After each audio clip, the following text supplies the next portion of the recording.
Well, hello my YouTube friends. Today it is my pleasure to present you not only one knife but two knives, two R.J. Martins actually, that are considered to be not only top tier knives, but probably the best flipper on earth. We'll see about that, and that probably will be the matter of a part two. I've never prepared anything in my vids, so let's say that I'm going to make a part one and part two.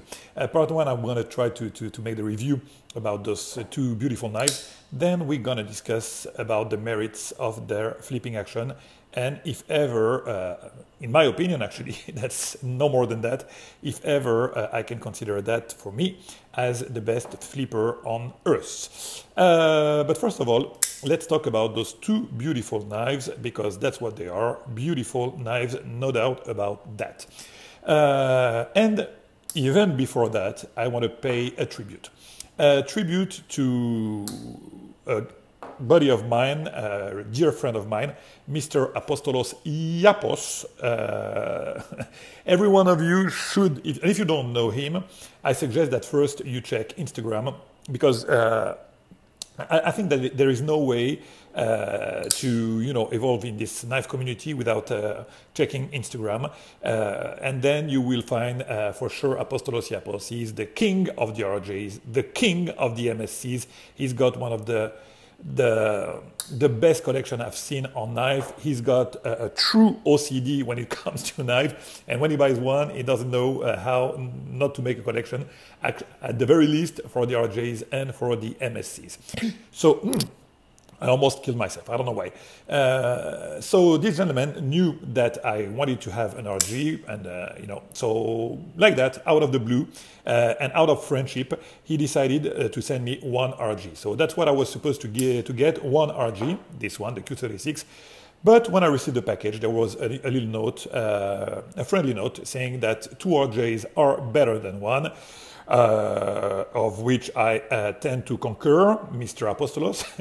Two are better than one for sure, and it's even better, to compare those two different knives. So yeah, I couldn't thank you more than I'm saying now, because this guy, out of friendship and trust, he can send valuable knives to a friend. Apostolos, I love you, man. Manly again. So let's talk about the knives first. So here we are. First of all, let's talk about this one. That's the regular Q36 with the package that you can expect. I would say the regular package. So it comes with this, carbon fiber scale, bolster in titanium with this finish, this kind of orange peel finish. I don't know, it's not even an orange peel. It's a special finish, as if it was, hammered. I don't know, but I think that might be considered as orange peel. In any case, double bolsters, carbon fiber, backspacer in carbon fiber, and this version has to be a liner lock.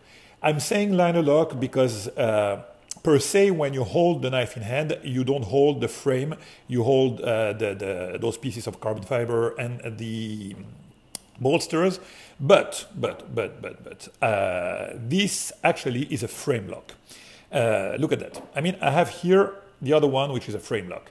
If you put them side by side, you will see that the thickness of the liner are exactly the same as the thickness of the frame lock. Actually, it's really the same. You have the relief cut here on both. It is definitely a frame lock with overlays. You have some overlays here of carbon fiber, and you have a bolster here. In no way I could consider that as a true liner lock. So that was one point that I wanted to address about this knife. But yet you have the contouring here with the handle, with the carbon fiber, and the big backspacer. It has to probably to be an explanation, because one thing that we can say about this knife is that it has a very specific sound. Try to hear that. You hear that? I don't know. Actually, I've heard videos and videos and videos about the RGs, but it's not. I mean, what you hear on the video won't be what you hear in the real life. So really, believe me, my friend, I have, you know me by now, my share of flippers. This sound, it's a special sound. I think that it is a combination of explanation that can explain the sound of this flipper on this package. Because when you get this frame lock, try to hear that, it's not even the same sound. I will try to flip them one by one. Hear that? You see, it is more aggressive. The flipping action will be more aggressive on this one, more authority on the flipping action, and with this specific noise that I don't know if it will that you will hear that, I mean, on the video. But I think that in a way the combination of fact that is, you know, here most a frame lock and that you have here a big backspacer give you some resonance in a way and give that special sound, because you don't find that sound that often on other knives. But if you take a frame lock, a regular package like that, like this one, the sound of the flipper is just the very same as the other. But let's, again, I said that I would do a part 2. That would probably be the matter of a part 2. Now let's talk about the finish. You have a lot of, and start with the scale, a lot of contouring on those scale. I don't know if you can get that. Look at that. So here you have the scale with, here you see the groove here on the scale, and here a contour, very nice contour, a nice roundness. So when you hold your knife in hand, it gives you, you know, in your palm, that fits perfectly well. You don't see it from here. You can't appreciate that. So I think that the only way to do it is to come from here. You know, you see you have this, not this cut, but the groove, the roundness here, and it goes the very same on the bolster. Look at that. You have a very nice contouring, and this one you can appreciate here on this side. So a lot of contouring, very nice. Yeah, here also you can appreciate that. You see, it's very nice. It is something that I can appreciate, and that makes also the value of a knife when a knife maker is able to do that contouring. And most importantly, on bolster, let me just have a drop of coffee. Yeah. Yamas, Mr. Yapos. Yamas means cheers in Greek. I learned that in my recent travel in Crete. So yeah, the fact that there is a bolster gives the maker the ability to make a seamless junction. And that's what RJ did on this one. The junction is seamless. You can literally don't feel the difference between the bolster and the carbon fiber on both sides. And this is something that I highly appreciate. So about the handle, that would be not it actually, because you have the backspacer, as I told you, regular backspacer, and I like when there is this work, you know, like a kind of jimping, because in order to be again seamless here, you need to be very skilled. And the result is just beautiful. It gives you, for some of you guys who like to, you know, to hold knife in the reverse position, it gives you it gives you some grip for sure. But the grip on the RJ's knives are not the best feature on Earth. Actually, there are some features that I don't like on these knives, and we're going to address them right now. The jimping. This is not an effective jimping. I mean, literally, it doesn't give you any grip. But I don't care, since it gives you also, in any way, it gives you the design. The jimping is not effective at all also here on the spine of the blade. You see, no grip at all. I mean, literally, it's slippery. So no jimping, not functional jimping. But again, who will want to use this knife to beat the shit out of it? No way in hell. But in any case, it doesn't give you any jimping. So that would be a point of concern. The other thing that I don't like, but the design evolved in knives. But one thing that I like about knives, about flipper, is when the flipper is less protrusive and is part also of the design.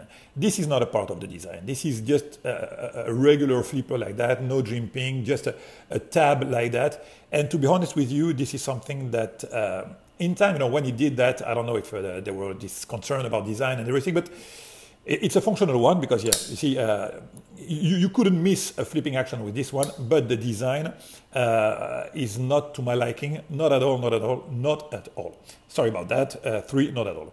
Then the last point of concern is the clip. Again, not about the function. This is very functional tab. This is a very functional clip. So here you guys, I know that some of you follow me and are not really into custom and you just consider the function in a knife. So of course this is, and I do too actually, but for those knives I wouldn't use them for a user, so I'd rather have, you know, some design enhanced in those knives. So the clip is a banded clip. So again, for the retention is just perfect in the pocket, absolutely perfect. It gives you a nice, I would say, yeah, deep carry in the pocket, and that is a great feature as a function. But again, as an art knife, this is not something that I appreciate. So now let's go to the blade. I like the shape of the blade, I always have. It's a kind of big clip point with this nice curve and the recurve here.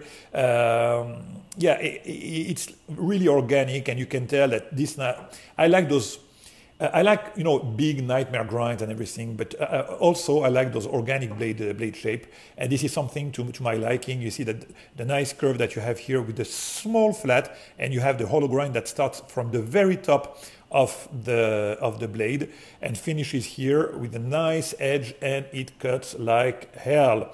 The finish is no more to my liking. I mean, I like, you know, nice hand rub. I could like, you know, Damascus, everything, mirror polish. This delicate light stone wash, I don't like it no more. But again, in those times, that was the finish, the usual finish on the classy knife.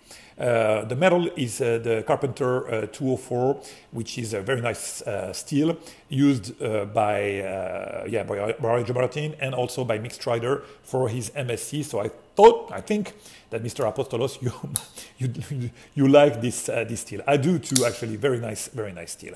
What can I say? Yeah, of course, the action is just stupendous. The flipping action, you won't miss it for sure.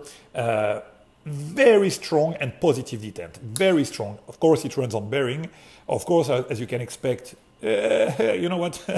As I should expect, I thought it would be spot on. But I don't know, it's a little bit off center on the right, but doesn't touch the handle. And again, the flipping action is great. At the very least, it is excellent flipping action. And the detent is very strong. You feel the detent breaking, of course, when you open the blade, but when you disengage it, you see, you don't feel it. And that is something that I like. For example, I don't like on bodegas that, you know, when you disengage the blade, you have to break, you know, the detent in order to close your blade. So very positive detent. Look at how it's sucked inside. Boom. Very nice detent, and a flipping action that I would say that is just excellent, and that I like. What more can I say about this knife? Not much more. I have less than 2 minutes, so let's talk about this one. This one, the package is different, the sound is different, it's a frame lock. Actually, I prefer the action on this one, which is very smooth action. He used the Chad Nichols Damascus, and I love this Damascus because, as my daughter say, she found some ghost, you know, some, look at that. You see, ooh, those ghosts, you know, howling ghosts like that, you know. Yeah, I love this pattern of Damascus. I'm delirious. I'm sorry, my friend. I don't know why the jimping is more effective on this one than the other. That is something that I can say. And you have some jimping here on the spine of the, you see here, no jimping on the spine of the handle. That's what I remember. And this one you have some. So for this one, of course, not of course, but I can tell you this one has a very nice jimping. So that was something that we could address here, but I think it made it better. So again, seamless inlay of Damascus, very nice aspect. No thickness whatsoever. The action is just stupendous. Just a great knife overall. Both of knives are just great. And now I'm gonna finish because I'm heading to the 15 minutes that I don't want to go over, and make probably definitely a part 2 speaking about the merits and discussing about the merits of the flipping action on those RJ. Great knife overall. Thank you for listening, my friend, and thank you, brother Apostolos Iapos.